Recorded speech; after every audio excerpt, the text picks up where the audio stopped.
Salut à vous, salut la team, salut à tous. Bon, voilà.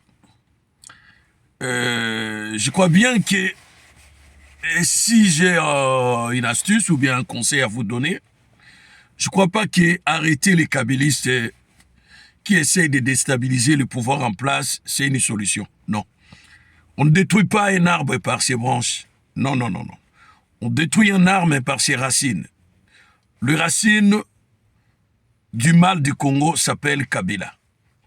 Si vous voulez réellement détruire cet arbre du mal du Congo, moi je vous conseillerais de supprimer Kabila. Cherchez de voisins moyens, mettez des moyens, mettez tout ce que vous avez pour supprimer Kabila. Remplacez le mot supprimer par le mot que vous voulez. Mais moi j'utilise le mot supprimer. Il faut supprimer Kabila. Kabila, c'est le racine. C'est les racines du mal du Congo. Aussi longtemps, Kabila sera toujours en vie et vous aurez toujours du mal à mieux gérer ce beau pays du Congo. Avec tout ce que vous avez aujourd'hui, beaucoup d'argent et des opportunités et des deals, des affaires par-ci, par-là, des investisseurs que vous avez cherchés depuis longtemps, depuis 6 ans. Maintenant, des investisseurs commencent à venir comme des gouttelettes d'eau, en masse. S'il y a un pays africain aujourd'hui où il y a plus d'investisseurs, c'est la RDC. Il y a même des investisseurs, depuis 60 ans, n'ont jamais mis leur pied au Congo, les Américains, les Chinois, les Qatariens, les Saoudiens, voire même tout ce qui est l'Europe de l'Est. Il n'y a que des investisseurs qui viennent au Congo pour investir. Avec des milliards, on parle des milliards.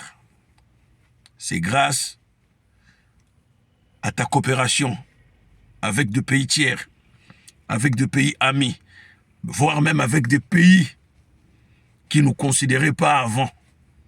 Et vous avez tout fait pour que ces gens-là viennent vers nous. Mais si vous voulez réaliser des grandes choses au Congo, il faut commencer par supprimer Kabila. Je dis et je le redis, il faut faire comme les Israéliens. Et ils suppriment leurs ennemis. Ils ne discutent pas, ils suppriment. Nous aussi, nous devons supprimer nos ennemis. Kabila qui croyait te contrôler. Kabila qui croyait récupérer le pouvoir au bout de 3 ans. Aujourd'hui, il se retrouve à l'étranger et il regarde le Congo de loin. Travail de prestation de ta part. Il n'y a aucun politicien congolais, j'ai dit bien, il n'y a aucun politicien congolais qui le fera ainsi. Vous êtes un homme brave, courageux. Malgré les gens n'y voient pas. C'est ce qui est en vous. Mais vous êtes un homme courageux. Courageux.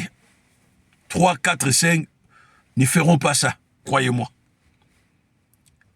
Ne feront même pas ça. Parce que ta mort était déjà prédestinée. Qu'en 2023, tu ne seras plus en vie. Et ils vont dire que non, c'était le virus Ebola, naïnanana, mais c'était un plan machiavélique, prémédité pour te supprimer. Et je ne sais même pas comment tu as fait pour esquiver ces plans-là. Je ne sais même pas.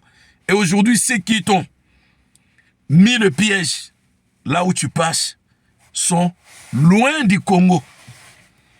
Coup de chapeau, monsieur le président.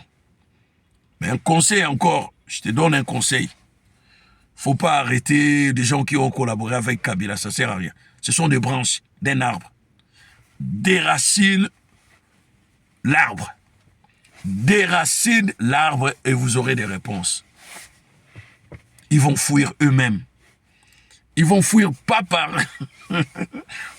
la frontière légale, mais ils vont fuir par la forêt et la savane. Comme lui-même Kabila a quitté le Congo par la savane. Il n'a même pas passé par l'immigration. Il faut supprimer Kabila. Voilà, c'est ce que j'avais à vous dire.